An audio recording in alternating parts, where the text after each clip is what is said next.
बैसाख माह से ही त्रेता युग का आरंभ हुआ था। इस कारण बैसाख अमावस्या का धार्मिक महत्व बहुत अधिक बढ़ जाता है। इस दिन अगर पूरी विधि विधान से पूजा पाठ किया जाए तो इससे भगवान प्रसन्न होते हैं और पूजा करने वाले को सभी कष्टों और दुखों से दूर रखते हैं। वही आज के दिन व्रत करना भी शुभ फलदायी होता है। तो आइए आपको बताते हैं बैसाख अमावस्या की व्रत कथा के बारे में। पौराणिक कथाओं के अनुसार प्राचीन काल में धर्मवर्ण नामक एक ब्राह्मण हुआ करता था। यह ब्राह्मण बहुत ही धार्मिक प्रवृत्ति का था। वह व्रत उपवास करता और ऋषि मुनियों को आदर करते हुए उनसे ज्ञान ग्रहण करता। एक बार ब्राह्मण ने किसी महात्मा के मुख से सुना कि कलयुग में भगवान विष्णु के नाम स्मरण से ज्यादा पुण्य किसी भी कार्य में नहीं है। अन्य युगों में जो पुण्य यज्ञ करने से प्राप्त होता है उससे कहीं अधिक पुण्य फल इस घोर कलयुग में भगवान का नाम सुमिरन करने से प्राप्त होगा। धर्मवर्ण ने इसे आत्मसात कर लिया और सांसारिकता से विरक्त होकर संन्यास लेकर भ्रमण करने लगा। एक दिन भ्रमण करते करते वह पितृलोक जा पहुंचा। वहाँ धर्मवर्ण के पितर बहुत कष्ट में थे। पितरों ने उसे बताया कि उनकी ऐसी हालत धर्मवर्ण के संन्यास के कारण हुई है, क्योंकि अब उनके लिए पिंड दान करने वाला कोई शेष नहीं है। यदि तुम वापस जाकर गृहस्थ जीवन की शुरुआत करो, संतान उत्पन्न करो तो हमें राहत मिल सकती है। साथ ही बैसाख अमावस्या के दिन विधि विधान से पिंडदान करे। धर्मवर्ण ने उन्हें वचन दिया कि वह उनकी अपेक्षाओं का अवश्य पूर्ण करेगा। इसके बाद धर्मवर्ण अपने सांसारिक जीवन में वापस लौट आया और बैसाख अमावस्या पर विधि विधान से पिंड दान कर अपने पितरों को मुक्ति दिलाई। आइए अब जानते हैं बैसाख अमावस्या की पूजा विधि के बारे में। बैसाख अमावस्या पर ब्रह्म मुहूर्त में उठना चाहिए। फिर नित्य कर्म से निवृत्त होकर पवित्र तीर्थ स्थलों पर स्नान करें। गंगा, यमुना आदि नदियों में स्नान का बहुत अधिक महत्व बताया जाता है। पवित्र सरोवर में भी स्नान किया जा सकता है। स्नान के पश्चात सूर्य देव को अर्घ्य देकर बहते जल में तिल प्रवाहित करें। पीपल के वृक्ष को भी जल अर्पित करना चाहिए। इस दिन चूँकि कुछ क्षेत्रों में शनि जयंती भी मनाई जाती है, इसीलिए शनि देव को तेल, तिल और दीप आदि जलाकर पूजा करनी चाहिए। शनि चालीसा का पाठ भी कर सकते हैं या फिर शनि मंत्रों का जाप कर सकते हैं। अपने सामर्थ्य के अनुसार दान दक्षिणा भी अवश्य देनी चाहिए। एक नगरी में एक राजा रहता था। उसकी प्रजा तथा उसका परिवार बहुत ही खुशहाल जीवन व्यतीत कर रहा था। राजा की पत्नी बहुत ही धार्मिक विचारों वाली थी और अपनी प्रजा को देखकर बहुत खुश थी। राजा के महल के सामने एक साहूकार का हवेली था। रानी तथा साहूकार की पत्नी सहेलियों के साथ एक दूसरे से बातें कर रहे थे। एक दिन साहूकार की हवेली से साहूकार की पत्नी की रोने की आवाज आई। रोने की आवाज सुनकर रानी ने राजा से इसका कारण पूछा तो राजा ने बताया कि साहूकार के पुत्र की मृत्यु हो गई है, जिस वजह से साहूकार की पत्नी दुखी है और दुख के कारण वो रो रही है। इस बात को सुनने के बाद रानी ने कहा कि आखिर दुख क्या है और वह क्यों रो रही है। यह बात सुनने के बाद राजा को समझ नहीं आ रहा था कि वह रानी को किस तरह समझाए कि दुख क्या होता है। राजा ने रानी को कहा कि जिस दिन तुम्हारे पुत्र की मृत्यु होगी उस दिन तुम्हें पता चल जाएगा कि दुख क्या होता है। राजा ने कहा कि तुम अपने पुत्र को मार दो, तभी तुम्हें दुख के बारे में पता चलेगा। यह बात सुनने के बाद रानी ने अपने पुत्र को महल से नीचे गिरा दिया। भगवान की कृपा से रानी का पुत्र किसी ढेर पर गिर गया और उसे कुछ नहीं हुआ। पुत्र को देखने के बाद रानी ने फिर से वही प्रश्न राजा से पूछा।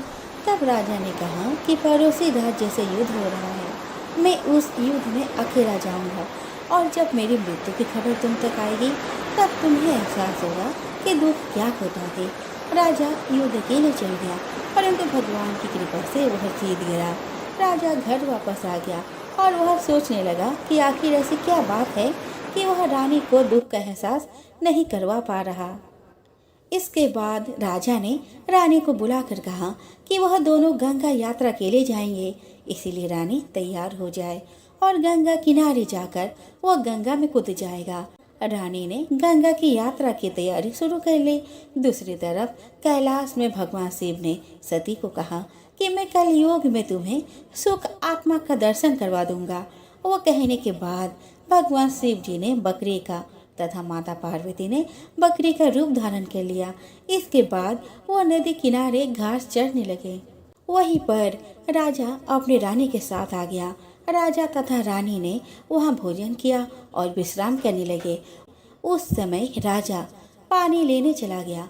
वहीं पर माता पार्वती ने शिव जी से कहा कि रानी दुख देखना चाहती है और भगवान से पूछने लगी कि रानी को दुख का एहसास क्यों नहीं हो रहा। रानी ने पशुओं को मनुष्य की बोली बोलते सुन लिया। उसने सुना कि भगवान शिव माता पार्वती से कह रहे थे कि रानी ने अमावस का व्रत किया था, जिस कारण उसको दुख नहीं भोगना पड़ रहा। पिछले जन्म में रानी ने अमावस का व्रत किया और इस जन्म में वह अब सुख भोग रही है। उन्होंने कहा कि यह राजा गंगा में भी नहीं मरेगा। रानी ने यह बातें सुनने के बाद राजा को सारी बात बता दी। इसके बाद राजा रानी महल में वापस आ गए।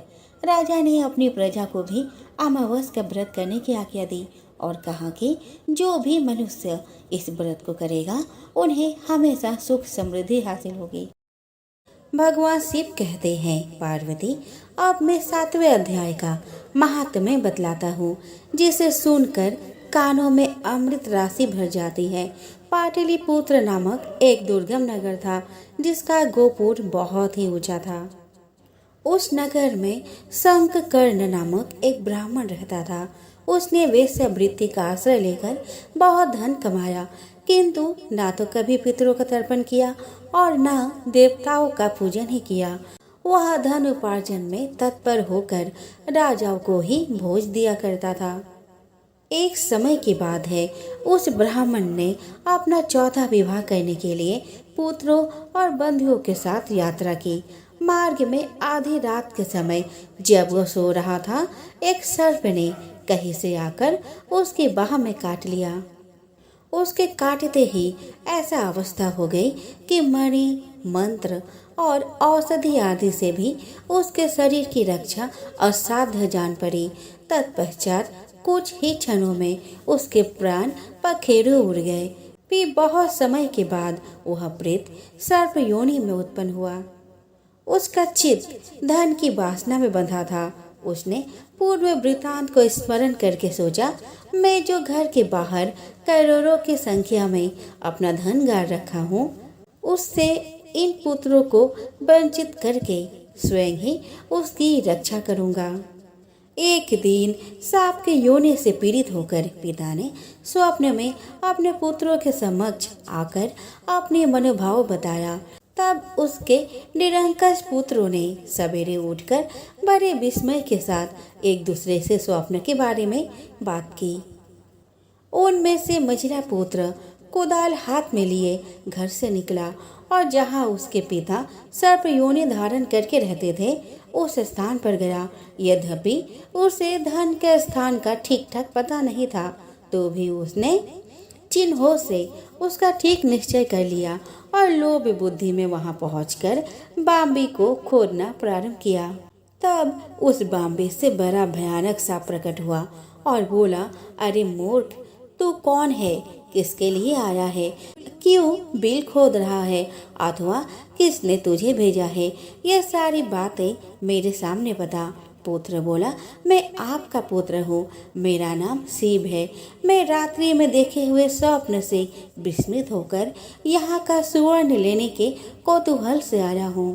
पुत्र की यह वाणी सुनकर वह सांप हंसता हुआ ऊंचा स्वर से इस प्रकार स्पष्ट वचन बोला, यदि तू मेरा पुत्र है तो मुझे शीघ्र ही बंधन से मुक्त कर। मैं पूर्व जन्म के गाड़े हुए धन के लिए ही सर्प योनि में उत्पन्न हुआ हूँ। पुत्र ने पूछा, पिताजी, आपकी मुक्ति कैसे होगी? इसका उपाय मुझे बताएं। क्योंकि मैं इस रात में सब लोगों को छोड़कर आपके पास आया हूँ। पिता ने कहा, बेटा, गीता के अमृतमय सप्तम अध्याय को छोड़कर मुझे मुक्त करने में तीर्थ, दान, तप और यज्ञ भी सर्वथा समर्थ नहीं है। केवल गीता का 7वां ही प्राणियों के जरा, मृत्यु आदि दुख को दूर करने वाला है। पुत्र, मेरे श्राद्ध के दिन सप्तम अध्याय का पाठ करने वाला ब्राह्मण को श्रद्धा पूर्वक भोजन कराओ। इससे निस्संदेह मेरी मुक्ति हो जाएगी। वत्स, अपनी शक्ति के अनुसार पूर्ण श्राद्ध के साथ वेद विद्या में प्रवीण अन्य ब्राह्मणों को भी भोजन कराना। सर्प योनि में पड़े हुए पिता के ये वचन सुनकर सभी पुत्रों ने उसकी आज्ञा के अनुसार तथा उससे भी अधिक किया। तब सनक कर्ण ने अपने सर्प शरीर को त्याग कर दिव्य देह धारण किया और सारा धन पुत्रों के अधीन कर दिया। पिता ने करोड़ों की संख्या में जो धन बांट कर दिया था, उससे वे सदाचारी पुत्र बहुत प्रसन्न हुए। उनकी बुद्धि धर्म में लगी हुई थी, इसलिए उन्होंने बावली, कुआं, पोखरा, यज्ञ और देव मंदिर के लिए उस धन का उपयोग किया और अन्नशाला भी बनवाई। तत्पश्चात 7वें अध्याय का सदा जाप करते हुए उन्होंने मोक्ष प्राप्त किया। पार्वती, यह तुम्हें 7वें अध्याय का महात्म्य बताया गया है, जिसके श्रवण मात्र से मानव सब पातकों से मुक्त हो जाता है। एक नगर में गरीब ब्राह्मण परिवार रहता था। उनके घर में एक बेटी थी जो बहुत ही सुंदर थी, लेकिन उसका विवाह नहीं हो रहा था। एक दिन एक साधु उसके घर आए और उस लड़की की सेवा से प्रसन्न हुए और उसका हाथ देखा। उन्होंने बताया कि उसके हाथ में विवाह रेखा नहीं है। साधु ने बताया कि एक गांव में सोना धोबन है। यदि यह कन्या उसकी सेवा करे और वह इसके विवाह के समय अपने मांग का सिंदूर इस बेटी को लगा दे, तो इसका बेधव्य योग दूर हो जाएगा। तब ब्राह्मण पिता ने बेटी को उस धोबन की सेवा करने को कहा। पिता के कहे अनुसार वह लड़की रोज सुबह सोना धोबन के घर जाती, उसके घर की साफ सफाई के साथ पूरे काम करके वापस घर आ जाती थी। सोना धोबन ने अपनी बहू से कहा कि आजकल तुम बहुत जल्दी घर का काम कर लेती हो, पता ही नहीं चलता। तब उसने कहा कि वह कोई काम नहीं करती, पता नहीं कौन ये सारे काम करता है। अगले दिन से सास और बहू निगरानी करने लगी। काफी दिनों बाद सोना धोबन ने उस कन्या को पकड़ लिया और उससे पूछा कि तुम इतने दिनों में मेरे यहाँ ये सब काम क्यों करती हो। तब उसने सोना धोबन को सारी बातें बताई। सोना धोबन तैयार हो गई। उसने जैसे ही उस कन्या की मांग में अपनी सिंदूर लगाई, वैसे ही उसके पति की मृत्यु हो गई। वो काफी दिनों से बीमार था। ब्राह्मण परिवार के घर से लौटते समय सोना धोबन ने रास्ते में पीपल के पेड़ को 108 ईंट के टुकड़ों की भवरा दी और 108 बार परिक्रमा की। उसके बाद पानी पिया। उस दिन वह सुबह से निराहार और बिना जल पिए ही थी। पीपल की परिक्रमा करते ही उसका पति जीवित हो गया। उस दिन चैत्र अमावस थी। एक बार भगवान शिव तथा माता पार्वती नर्मदा नदी किनारे बैठे थे। वहाँ माता पार्वती ने भगवान शिव से समय व्यतीत करने के लिए चौपर खेलने को कहा। शिव चौपर खेलने के लिए तैयार हो गए, परंतु इस खेल में हार जीत का फैसला कौन करेगा, यह प्रश्न उनके समक्ष उठा। तो भगवान शिव ने कुछ दिन के एकत्रित कर उसका एक पुतला बनाकर उसकी प्राण प्रतिष्ठा कर दी और पुतले से कहा, बेटा, हम चौपर खेलना चाहते हैं, परंतु हमारी हार जीत का फैसला करने वाला कोई नहीं है, इसलिए तुम बताना कि हम दोनों में से कौन हारा और कौन जीता। उसके बाद भगवान शिव और माता पार्वती का चौपर खेल शुरू हुआ। वह खेल 3 बार खेला गया और संयोग से तीनों बार माता पार्वती ही जीत गई। खेल समाप्त होने के बाद बालक से हार जीत का फैसला करने को कहा गया, तो उस बालक ने महादेव को विजयी बताया। यह सुनकर माता पार्वती क्रोधित हो गई और क्रोध में उन्होंने बालक को लंगड़ा होने का और कीचड़ में पड़े रहने का श्राप दे दिया। बालक ने माता पार्वती से माफी मांगी और कहा कि यह मुझसे अज्ञानवश ऐसा हुआ है, मैंने किसी द्वेष भाव से ऐसा नहीं किया। बालक द्वारा क्षमा मांगने पर माता ने कहा कि यह गणेश पूजन के लिए नाग कन्याएं आएंगी, उनके कहे अनुसार तुम गणेश व्रत करो, ऐसा करने से तुम मुझे प्राप्त करोगी। यह कहकर माता पार्वती शिव के साथ कैलाश पर्वत पर चली गई। 1 वर्ष के बाद उस स्थान पर नाग कन्याएं आई। तब नाग कन्याओं से ही श्री गणेश के व्रत की विधि मालूम करने पर उस बालक ने 21 दिन लगातार गणेश जी का व्रत किया। उसकी श्रद्धा से गणेश जी प्रसन्न हुए। उन्होंने बालक को मनोवांछित फल मांगने के लिए कहा। उस पर उस बालक ने कहा, हे विनायक, मुझ में इतनी शक्ति दीजिए कि मैं अपने पैरों से चलकर अपने माता पिता के साथ कैलाश पर्वत पर पहुंच सकूं और वे यह सब देख प्रसन्न हो। तब बालक को वरदान देकर श्री गणेश अंतर्ध्यान हो गए। इसके बाद वह बालक कैलाश पर्वत पर पहुंच गया और कैलाश पर्वत पर पहुंचने की अपनी कथा उसने भगवान शिव को सुनाई। चौपर वाले दिन से माता पार्वती शिव जी से विमुख हो गई थी। अतः देवी के रुष्ट होने पर भगवान शिव ने भी बालक के बताए अनुसार 21 दिनों तक श्री गणेश का व्रत किया। इस व्रत के प्रभाव से माता पार्वती के मन से भगवान शिव के लिए नाराजगी थी।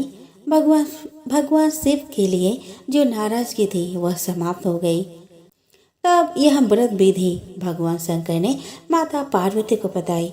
यह सुनकर माता पार्वती के मन में भी अपने पुत्र कार्तिकेय से मिलने की इच्छा जागृत हुई। तब माता पार्वती ने भी 21 दिन तक श्री गणेश का व्रत किया तथा दूर्वा, फूल और लड्डुओं से गणेश जी का पूजन अर्चन किया। व्रत के 21वें दिन कार्तिकेय स्वयं माता पार्वती से आ मिले। यह तो हम सभी जानते हैं कि सभी प्राणी जन्म लेने से पहले अपने माँ के गर्भ में रहता है, लेकिन क्या आपने कभी सोचा है कि आखिर किस पाप कर्म के कारण प्राणी गर्भ में प्रविष्ट करता है और उसे क्यों गर्भ में कई कष्ट भोगना पड़ता है? अगर नहीं तो ये वीडियो को आप पूरा अवश्य देखें। इस वीडियो में हम आपको ये बताने जा रहे हैं कि किसी की पत्नी क्यों युवावस्था में मर जाती है और पिता के रहते पुत्र की मृत्यु को प्राप्त करता है, जिसका वर्णन गर्भ गीता में किया गया है। गर्भ गीता के पहले अध्याय में इस बात का उल्लेख किया गया है कि अर्जुन ने भगवान श्री कृष्ण से एक दिन सवाल किए कि हे मधुसूदन, आप मुझे ये बताने की कृपा करें कि प्राणी अपने माँ के गर्भ में आता है तो वह अपने किस गुण दोष के कारण आता है। प्राणी जन्म से पहले गर्भ में कष्ट पाता है और जन्म के समय भी असहनीय पीड़ा पाता है। इसके बाद भी वह रोग पीड़ा के कारण दुख पाता है। उसे बुढ़ापे में अनेक रोग घेर लेते हैं और उसकी मृत्यु हो जाती है। अतः हे भगवान, कृपा करके मुझे ये बताएं कि वे कौन से कार्य है जिनसे मनुष्य जन्म मृत्यु के दुखों से बच सकता है। तब भगवान श्री कृष्ण ने अर्जुन के सवाल का जवाब देते हुए कहा कि है धनुर्धारी, जन्म मृत्यु का बंधन तो सभी प्राणियों की नियति है, यानी जिस किसी प्राणी ने इस मृत्यु लोक में जन्म लिया है उसकी मृत्यु निश्चित है और यह सदा से ही संसार में क्रियान्वित रहा है। जो प्राणी संसार में नष्ट होने वाले पदार्थों से प्रेम करते हैं या जो प्राणी संसार के नश्वर वस्तुओं की इच्छा रखते हैं या फिर जो प्राणी संसार की दौलत पाने को तो कामना करता है परंतु भगवान भक्ति से विमुख रहता है, इसलिए वह बार बार अनेक योनियों में पैदा होकर जीवन मरण और गर्भ के दुख भोगता है। भगवान कृष्ण के मुख से ऐसी बातें सुन अर्जुन ने फिर उनसे पूछा कि हे माधव, संसार की मोहमाया से मुक्ति तो संभव नहीं। मन 5 विकारों के वश में है। वे 5 क्रिया काम, क्रोध, लोभ, मोह और अहंकार है। यह मन मस्त हाथी की तरह है, माया मन को हर लेती है। इन 5 विकारों में अहंकार सबसे प्रबल है। यह प्राणी को नरक में ले जाता है। हे जनार्दन, इस मदमस्त हाथी को कैसे वश में किया जाए, अर्थात मनुष्य को कौन से प्रयत्न करने चाहिए जिनसे मन को भक्ति में लाया जा सके। तब श्री कृष्ण बोले, हे पांडुपुत्र, जिस प्रकार मस्त हाथी को बस में करने के लिए महावत अंकुश का प्रयोग करता है, उसी प्रकार मन को काबू में करने के लिए ज्ञान रूपी अंकुश का प्रयोग आवश्यक है। भक्ति और ज्ञान अभ्यास करने पर ही प्राप्त होते हैं। अहंकार करने से जीवन नरक बन जाता है। श्री कृष्ण के जवाब से संतुष्ट होकर अर्जुन ने पुनः उनसे सवाल किया कि हे जनार्दन, कुछ प्राणी तो अपनी भक्ति करने के लिए वन जंगलों में जाकर रमते हैं और कुछ सांसारिक मोह माया छोड़कर जगह जगह भटकते फिरते हैं। अतः हे प्रभु, इस बारे में कैसे पता चले कि आपका भक्ति किस प्रकार मिल सकती है। अर्जुन के इस सवाल का जवाब देते हुए कृष्ण ने कहा कि हे कौन्तेय, जो प्राणी मुझे खोजने के लिए जंगलों में फिरते हैं वे सन्यासी व बैरागी कहलाते हैं। वे सिर पर जटा बांधते हैं तथा भस्म लगाते हैं, लेकिन फिर भी वे मेरे दर्शन नहीं कर पाते, क्योंकि उनमें भक्ति और प्रेम नहीं है। वे अहंकार में डूबे हुए हैं। तब यह बैरागी का अहम तो मेरी भक्ति पाने में बाधा डालता है।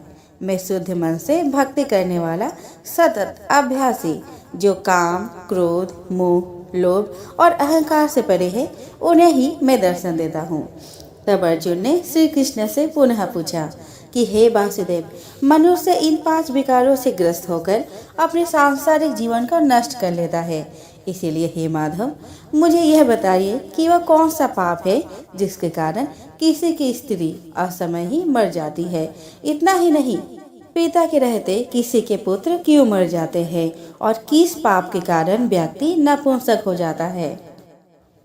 अर्जुन के मुख से यह प्रश्न सुनकर श्री कृष्ण मुस्कुराते हुए बोले, हे अर्जुन, जो व्यक्ति किसी से कर्ज लेकर उसे नहीं चुकाता, वह इस पाप कर्म में अपनी पत्नी को खो देता है।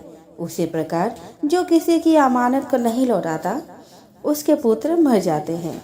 जो किसी व्यक्ति को सहायता करने का वचन देकर भी समय पर उसकी सहायता नहीं करता, वह नपुंसक हो जाता है।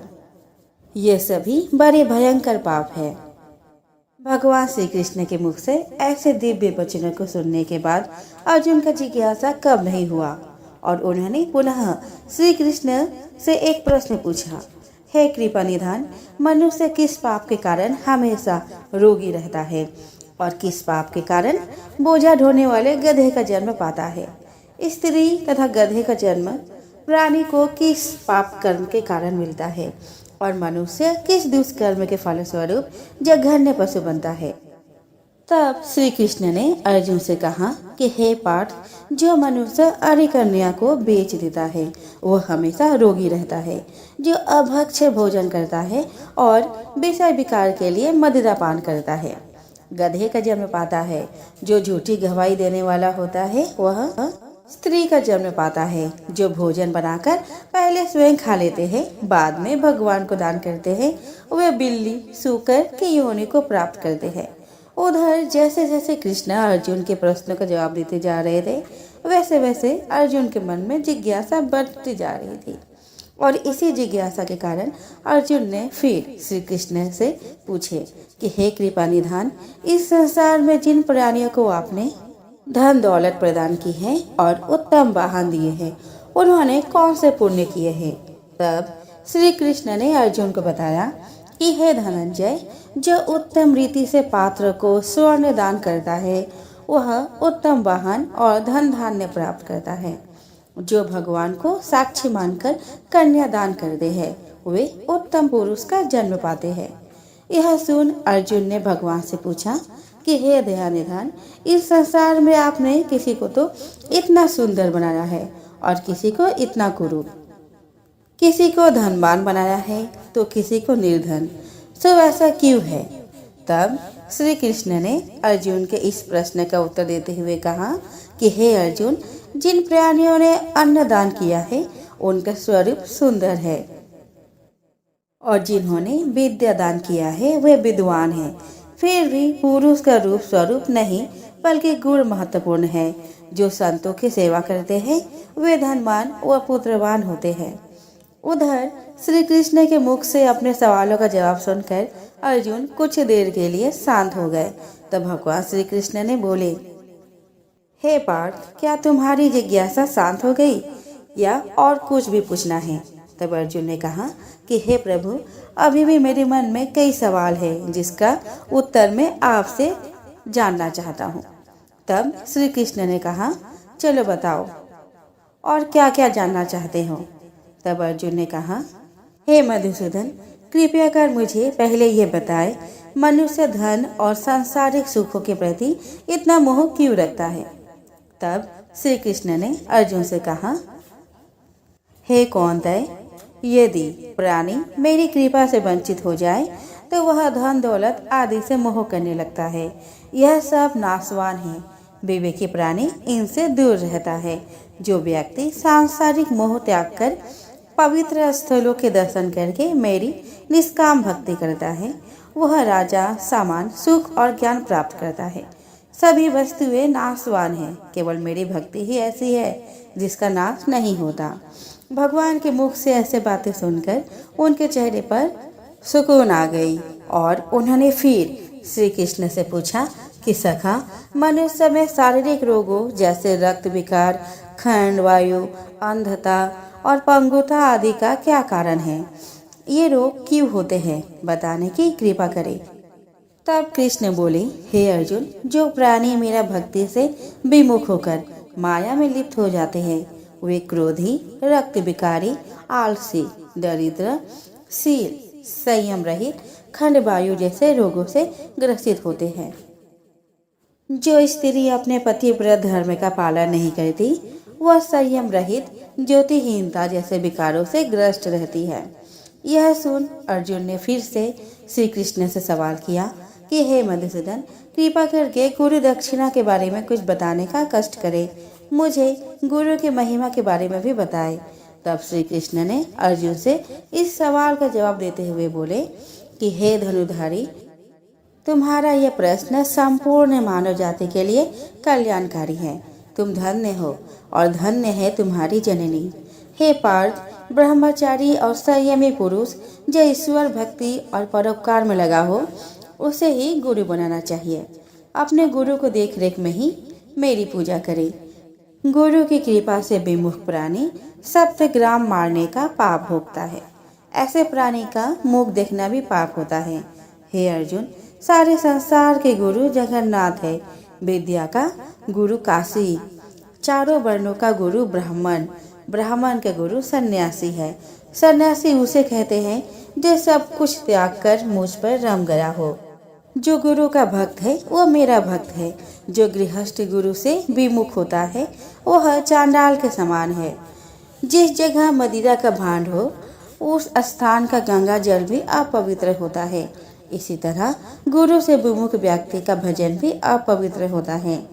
उसके सभी कर्म निष्फल है। ऐसा व्यक्ति कुकुर, सूकर, गर्दभ, काक इन योनियों को पाता है। वह अजगर सर्प समान आलस्य में डूबा तिरस्कार पाता है। हे कौन्तेय, गुरु दीक्षा के बिना प्राणी का उद्धार संभव नहीं है। जो गुरु की सेवा करता है उसको कई अश्वमेध के पुण्य का फल मिलता है। हे अर्जुन, जो प्राणी तुम्हारे इस संवाद को पढ़ेंगे और सुनाएंगे, वे गर्भ के दुख से बचेंगे। वे नरक की 84 योनियों की झंझट यानी जन्म मरण के चक्र से बचेंगे। भगवान श्री कृष्ण के मुखर बिंदु से इस प्रसंग को अर्जुन बड़े ध्यान से सुना। इसी कारण इस पाठ का नाम गर्भ गीता है। इस प्रसंग को पढ़ने और सुनने से व्यक्ति को पुण्य का फल मिलता है तथा उस व्यक्ति पर सदैव भगवान श्री कृष्ण की कृपा बनी रहती है।